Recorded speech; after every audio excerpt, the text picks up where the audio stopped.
Hey friends, Grant Bolden here, and today we've got a really special episode for you. One of the best parts of the Speaker Lab is our incredible team. Here at the Speaker Lab, we are not just telling speakers what to do. Our people and our team members are actively in the trenches building their own speaking businesses as well. And so today, you're going to get to hear some great advice from our coaches, our amazing speaker support team, and even a few other speakers from across the team. Together, they're going to be sharing their best advice that they've learned over the years of speaking. And I know that this is going to be super valuable for you no matter where you're at in your speaking journey.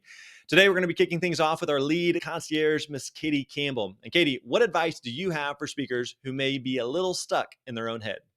Here's my piece of advice to help you grow and shine as a speaker. Don't forget to take your own advice.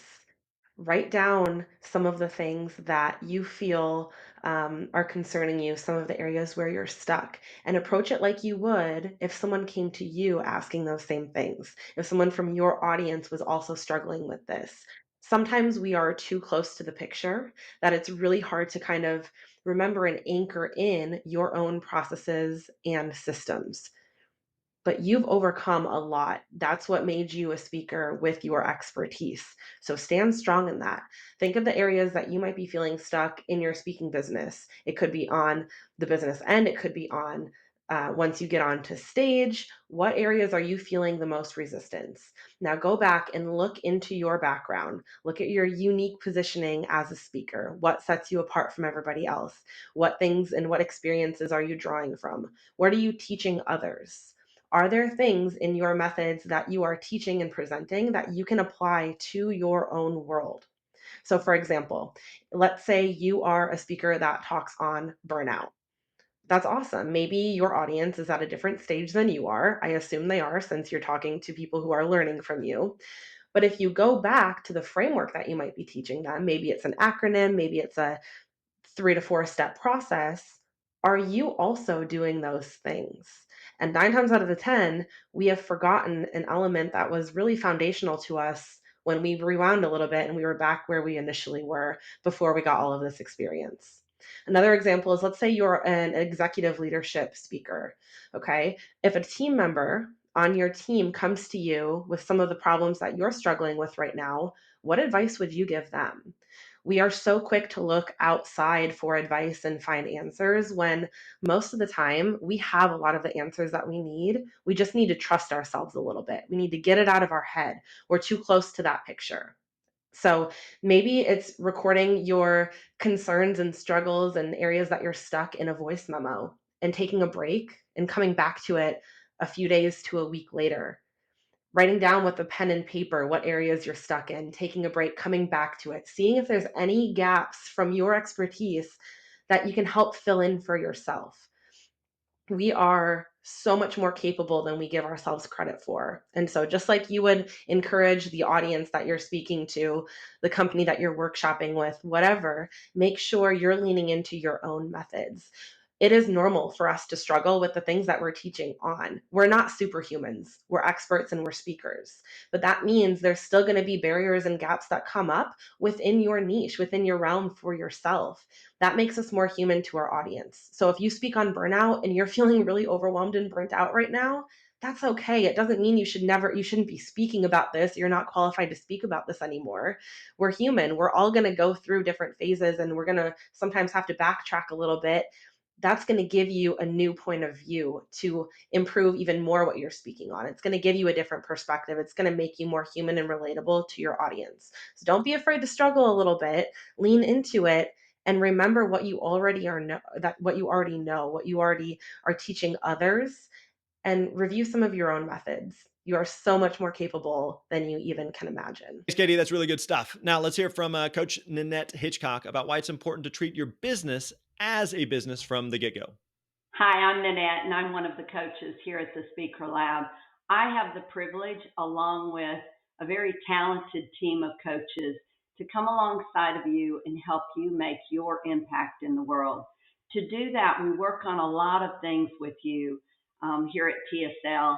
But I would say my concentrated focus as a coach is to work on the mindset that we're not just developing a speaking message that's outstanding and that impacts a lot of people, but we're developing a speaking business.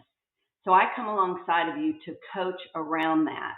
I look at these messages and these problems you're solving and the solutions that you want to offer, but I make sure that you have a strong business framework that you're communicating those messages through. What are your streams of income that are right for you to develop? The streams of income that communicate your message well, whether that's a keynote, whether that's a workshop, coaching, your book. There's a lot of streams of income. We only work on one or two, but I make sure you've got a framework that you're developing in the years to come.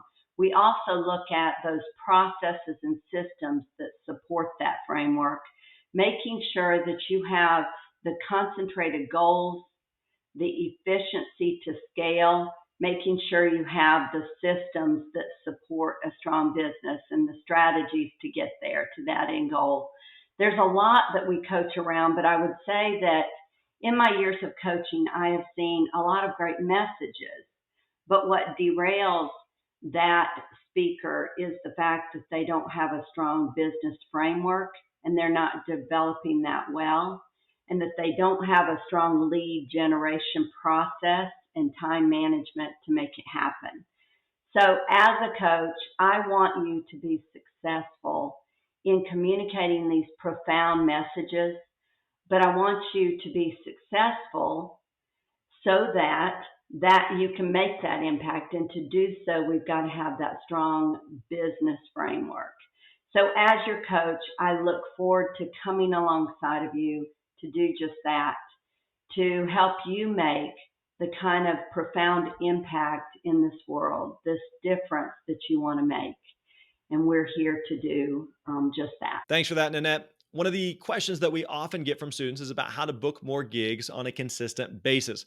One speaker that does that incredibly well is Dan Irvin, one of our resident speakers on the team. So check out his advice. What's going on? Dan Irvin here, one of the resident speakers here with the Speaker Lab. Super excited to be connecting with you. And I was asked to share some of the best advice that I have for getting more consistent income, more consistent gigs, and building your speaking business. I have 3 areas that I want to share with you. There's probably a dozen I could share. When I was thinking through this, I had 3 that came top of mind that I wanted to connect with you. Number 1 is I couldn't be asked this question without sharing the thing that I am really comfortable and confident at, is having a system and process on how to grow and develop your speaking business and how to run your business, and having a just way that you know how to connect, not only when you have people that want to work with you, but also the people that want to actually connect with you in growing and developing your topics, your talk, your background, and your audience, and how you want to bring all of that together into a business. You got to remember, this is a business. I didn't grow my business to multiple 6 figures by just waiting and wishing and hoping things come to me, but I have a systematic way to build the business and a process behind each and every one of those. Okay, that's number 1.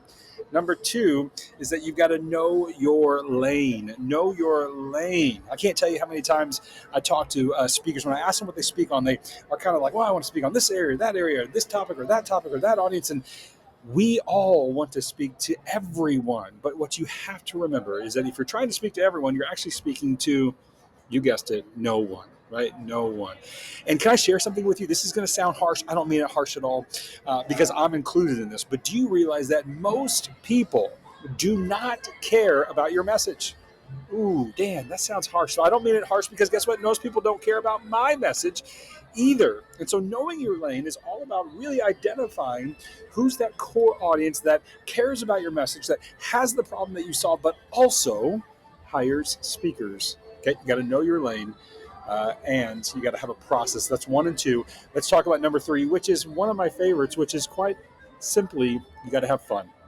You got to have fun. In fact, I am here today. It's this beautiful afternoon in North Texas where I live. I'm outside of my studio, outside of my office. I just had some great lunch, and now I'm here just working on my business because I enjoy it and having fun. There's a reason why you want to build a business for you.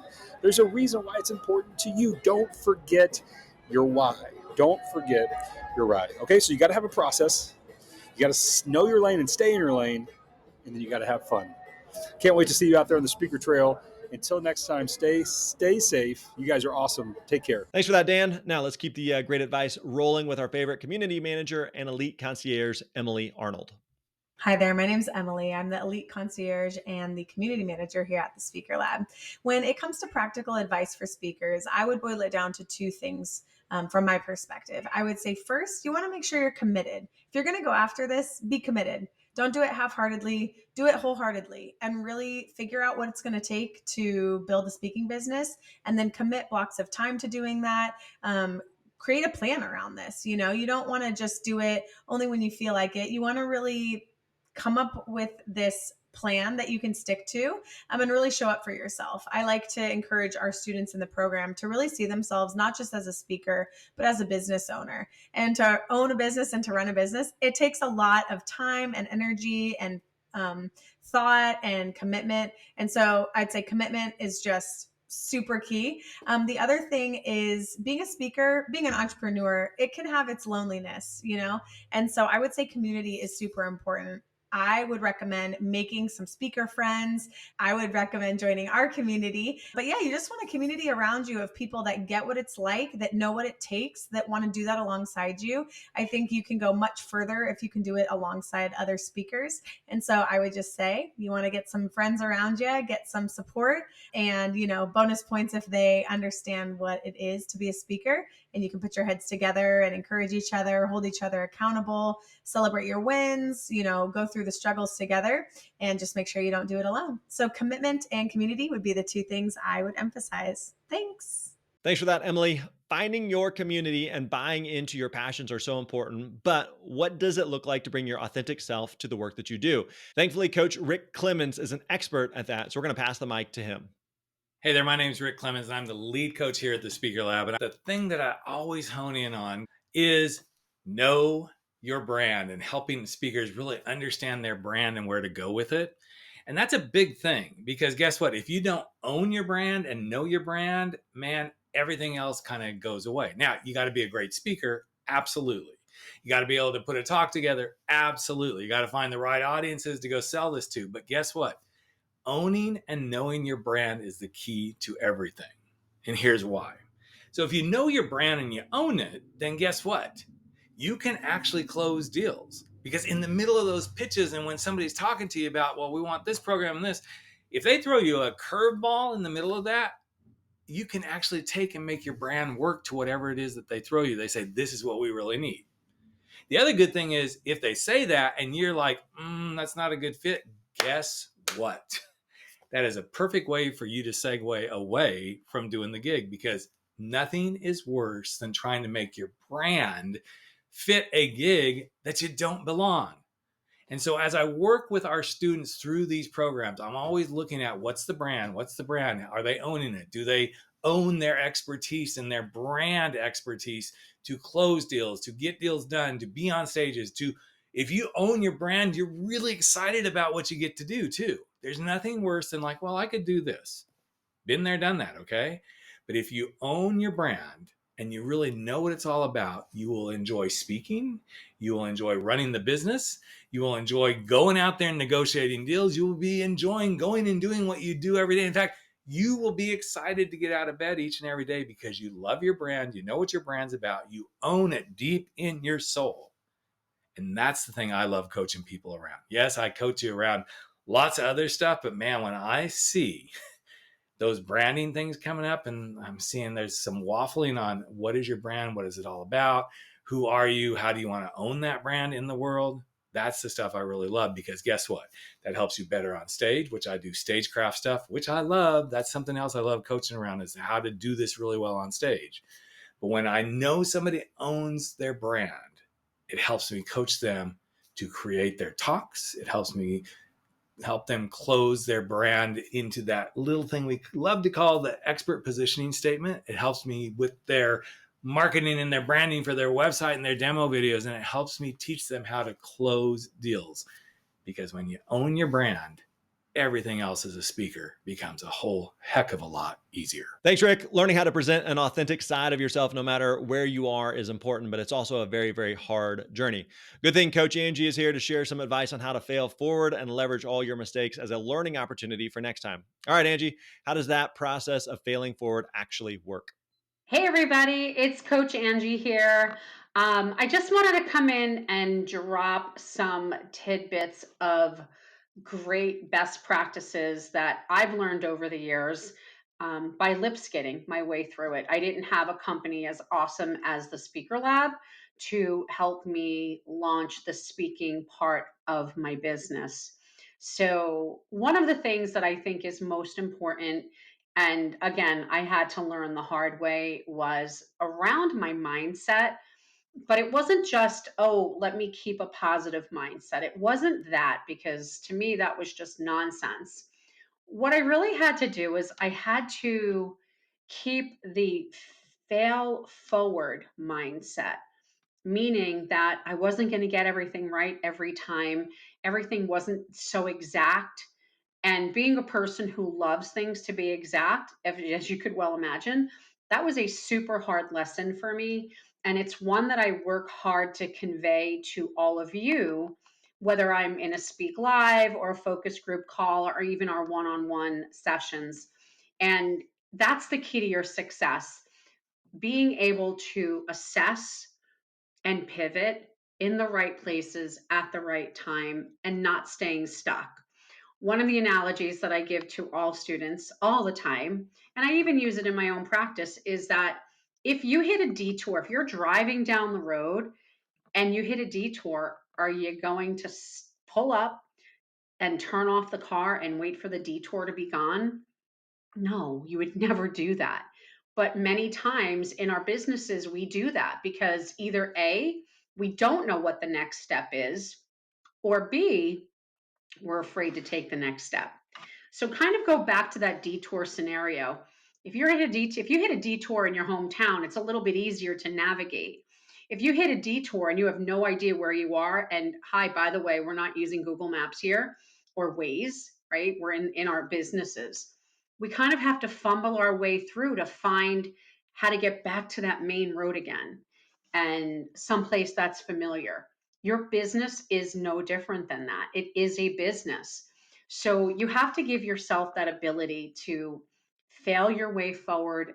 That is how your business is going to grow, it's going to scale, and you're going to be able to kind of figure things out along the way a little bit better without giving yourself or putting yourself under so much pressure. It doesn't mean you're failing. If something doesn't work the first time, try something else, test something different. It's not usually about you or your message, your deliverable. It's maybe sometimes the way you're delivering the messaging. That's important to realize. And honestly, truly, allow yourself the permission, give yourself the grace to fail forward. And even when things are going well, don't get so comfortable in that. Sometimes it's kind of like, all right, well, I've achieved some goals, I've hit some milestones. Now what? Know when it is time to move on and go for bigger and better things, whether it's upping your price or going for bigger stages. Uh, Anything, expanding into the workshop space. But that's how you start to create a sustainable business, is by allowing yourself the ability to be flexible and allow things to just kind of go in the flow. Stop being so hard on yourself. Stop looking for the perfection, because by the way, I've been in personal development for 35 years and I'm still learning every single day. Give yourself that grace. Okay, I'll see you soon. That's a great piece of wisdom. Now, getting comfortable pivoting is a key component of true success. Let's get into the weeds with Coach Jeremy Rochford to learn how he helps speakers work through analysis paralysis when it comes to growing or changing things in their speaking business. Jeremy, take it away. What is going on, everyone? It's Jeremy Rochford here, speaking and performance coach here at the Speaker Lab. I absolutely love helping the students I get to work with not only develop their creativity, but overcome the mental blocks that would keep them from reaching their creative potential, which then stifles the business. So I want to share with you something that I realized a few years ago and have been using it not just in my coaching practice, but widely across the speaker lab with all the students I get to work with. And it's a little trick. It's a little thing that if you are stuck, will get you completely unstuck. And when I say stuck, I mean that little scenario that we like to call analysis paralysis. And I know some of you hear that and you're like, ooh, right in the feels. He reading my diary, because I know that there's so many of us, we have such a high level of expectation for our craft that we get stuck in making it perfect before it ever goes to market. But the thing I realized after about, 20 years, after about 20 years of being an Apple product user, whether it was the Shuffle, the iPad, the iPod, the MacBook Pro, the Air Mac, the desktop, what I have done, I have enjoyed the spectrum of Apple products. And what I've noticed for the past 20 years, every single time, without fail, I take the cellophane off. I take it out of the package. And what do I have to do? I have to update it. Like literally, it's brand new out of the box. Just took it off the shelf. Next generation. And it needs updated. But that makes me curious, because it makes me wonder, did Apple figure something out? And I would suggest that they did. What Apple has figured out is that there's only so much you can do for an idea behind the firewall. There's only so good that product can be without releasing it to the public and letting the public give you feedback. This was mind-blowing to me, because there were so many ideas that I would just tinker with until they were perfect that the world never got to see. But this made me realize it's never going to be perfect. The only way to get it to where it needs to be is to get it good enough and then release it. Get the feedback, adapt, pivot, and then move forward. This was mind-blowing, because in my own head, I was like, nope. I've heard all the books. I've read all the things. 80-20, 80-20. I don't get it. But then you see the billions of dollars and innovation that comes from Apple on that premise, and it's undeniable. So anytime I get stuck, or anytime I'm working with a student or an individual who is stuck in this analysis paralysis where they're just fearing the launch, I just remind them of Apple, because Apple has made amazing products and a lot of money by releasing something before it's ready. And I've got to be honest, if I had a business as good as Apple, I'd be okay with that. So if that mentality is good enough for Apple, I think as creatives, it should be good enough for us. So the next time you find yourself getting stuck in the analysis paralysis loop, look at an Apple product, which I'm sure you own to some degree, and say, you know what, I'm going to ship it, get some feedback, and move forward. That's the best way to get the outcome you're looking for. You stick to that tip and you will be unstoppable. If you need anything else, let me know. Good talking to you. Thanks for that, Jeremy. Learning how to deliver good work and allowing feedback to make it great is an imperative skill for improving. Our lead manager and elite concierge, Eve DeVault Gilmore, has some advice to help you center around the reason this work matters to you when the going gets tough. My best advice for speakers is that you need to let your impact be the driving force behind everything that you do. If you lose sight of that impact and your mission and your passion behind why you get up and speak every day, then you will quickly lose steam. But if every single day you wake up and you're driven to impact just one person with your story, then you can do this forever. Some of the most amazing students that I see with their amazing success, they love what they do and they love impacting people, whether it be one person, 500 people. They're never really focused on the quantity of the people that they're impacting, but instead the quality of the impact that they're making. So let that drive you in everything that you do. Do not give up, and know that if you're in this for the long haul, you want a lasting speaking business, then it should take time to grow and it should take time to build. It should be thoughtful and it should require a lot of patience and time. And then you get to plant that seed and really watch it grow, and continue to water it and foster it, and always honing your craft, always reframing your message and coming to your audiences with something new, but also something authentic and real and true. And then also wear your business hat. Don't be afraid to be a business person as well as a speaker. This is a business that you get to run. So don't be afraid to make sure that you're getting paid right for what you're offering. Always negotiating the right things like video footage or free pictures or something like that in exchange for your time. And don't underestimate the smaller gigs. Don't underestimate the people that you might impact being just a group of 10. You never know who they're going to go and tell about their interaction with you. Seriously, the people's experience that they had with you, the way that you made them feel is what's going to drive them to then go tell others about you. So be yourself, be authentic, love people with your message. Make sure that you're coming from a place of realness and genuine care for the person, and your message will reach lots and lots of people. I think as long as you are someone who is super, super clear about your message and your audience and your impact, there's really no stopping or stunting your growth. Thanks for that, Eve. Focusing on your impact and the lives that you're going to change is one way to stay engaged and build a truly phenomenal business. Part of building a great business is to build a great talk, and that takes a lot of work. So I'm going to pass the mic to Coach John Ball so that he can share some advice on how do you actually build a great talk. Hi, my name's John Ball, and I am one of the student success coaches here at the Speaker Lab. I do find in my journey as a coach that some of the advice that we give to students most commonly is around the amount of information that they tend to pack into their presentations. Now, I get it. A lot of our speakers are coaches or very well-educated people who want to share as much value as possible.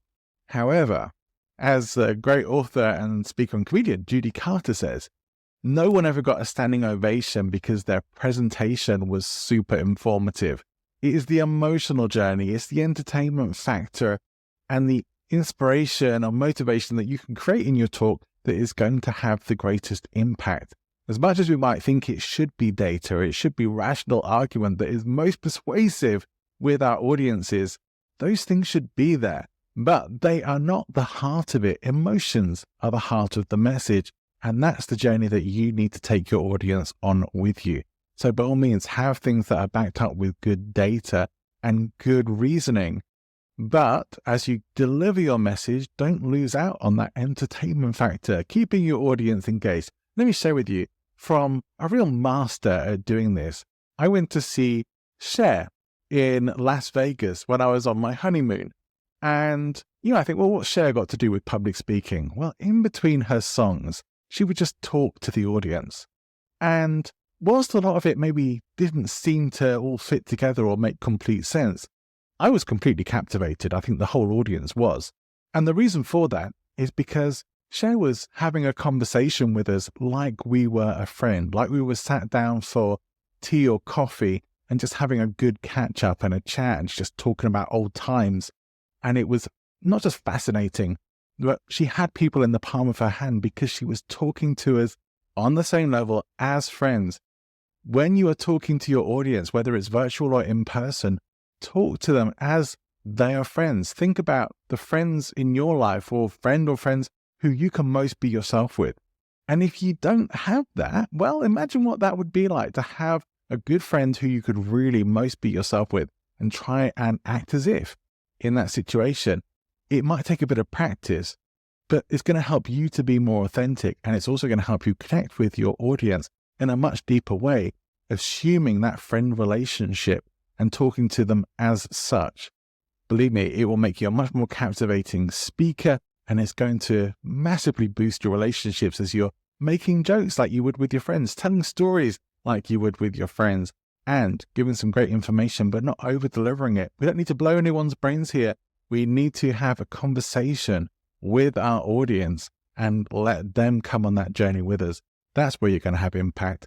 I hope that's going to help you on your speaking journey. Thanks, Sean. Leveraging stories is such an important way to connect with your audience. Next, we're going to hear from Coach Katherine Johnson as she digs into how speakers can fight some of those pesky mental battles, like finding clarity in your branding. Hey, everybody. I'm Katherine Johnson, and I am a speaker coach on the student success team here at the Speaker Lab. My expertise is around personal branding and mindset. Now, for speakers, I think it's really important that speakers know what branding is. Because the truth is, it's not your logo, it's not the colors that you choose or the font. Those are all expressions of your brand. But before you can make the decisions around graphic design, right, you need to actually be clear on what your brand is. So, to put it most simply, your brand is the impression that you leave on people. So, ask yourself these 3 questions. How do people feel when they connect with your brand? What keeps them coming back? And what do you stand for? Can you sum it up in 3 to 5 words what it is that you stand for? Another great way to get started is to think about your business as a separate person. What would be the personality of this person? Okay, what words describe that personality? You can get started with some simple sliding scales that'll give you some range and you can start to identify words. So let me give you some examples. Do you see your business as being playful or serious or something in between? Is it unconventional or mainstream? Is it more classic or contemporary? Is it more casual and accessible or is it elegant and refined? Okay, these are just a few examples, but you can start to see where your personality would come out amongst all those words. All right. So spend some time thinking about your business as if it was a separate person and find those initial words that capture the personality. When you do that, you're going to have a much clearer picture of your brand. And then that allows you to be consistent with your voice, with your message, with the decisions that you make as you express your brand across different platforms.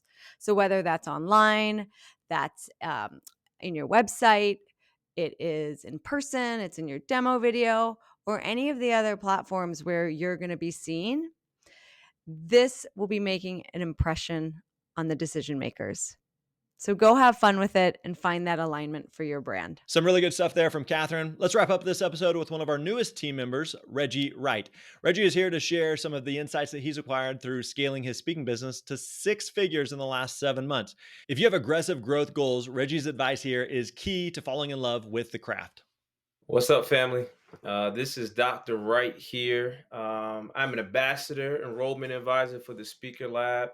I was asked to share some practical advice that has worked well for me as a paid professional speaker.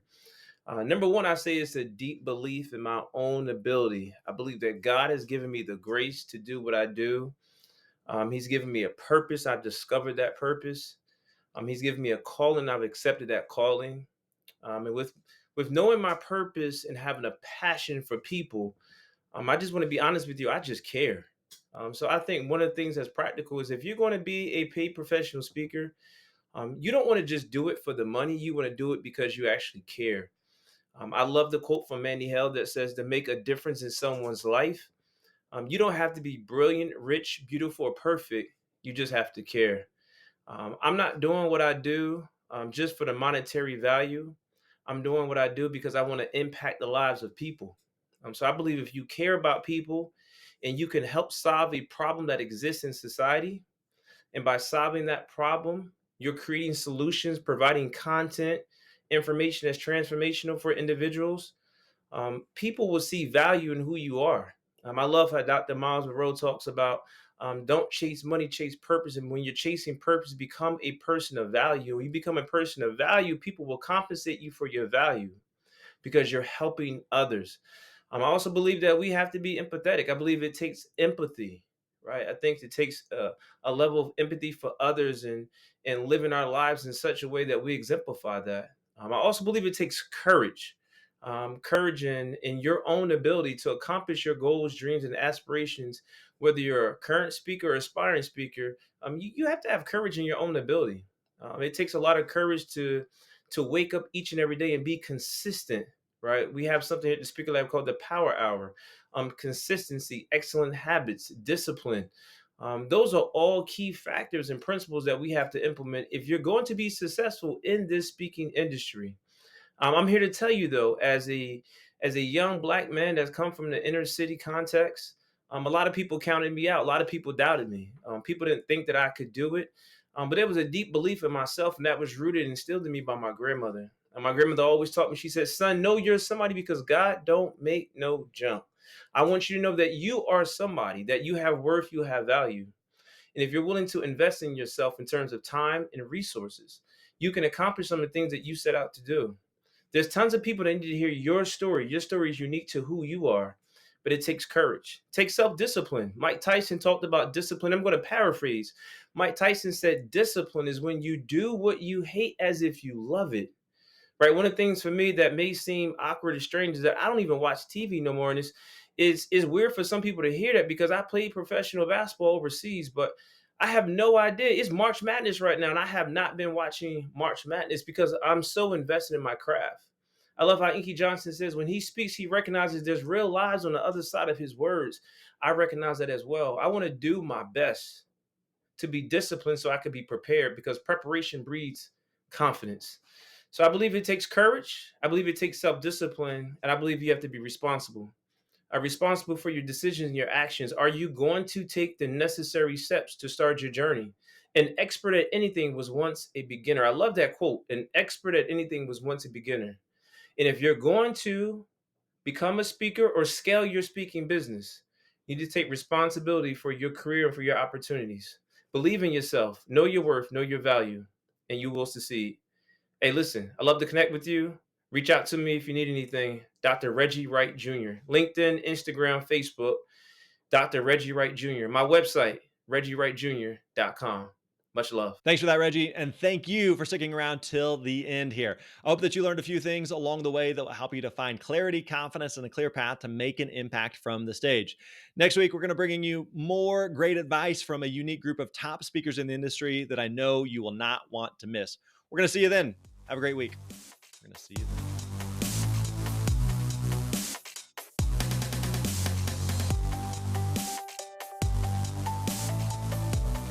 Hi, friend. Are you ready to get serious about taking your speaking business to the next level? Maybe you are someone who is looking for ways to book more paid gigs, or maybe you're trying to figure out all the different things that go into building a successful speaking business.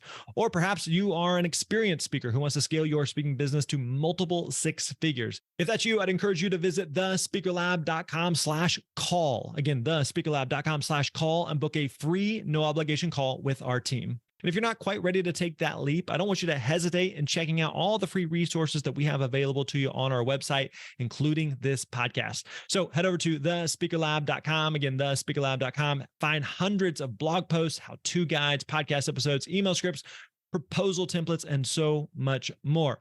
Finally, I got a big favor. I would love for you to leave us a rating or review for this podcast. We read every single one, and it also helps other speakers find valuable free resources that they can use to build their own speaking careers.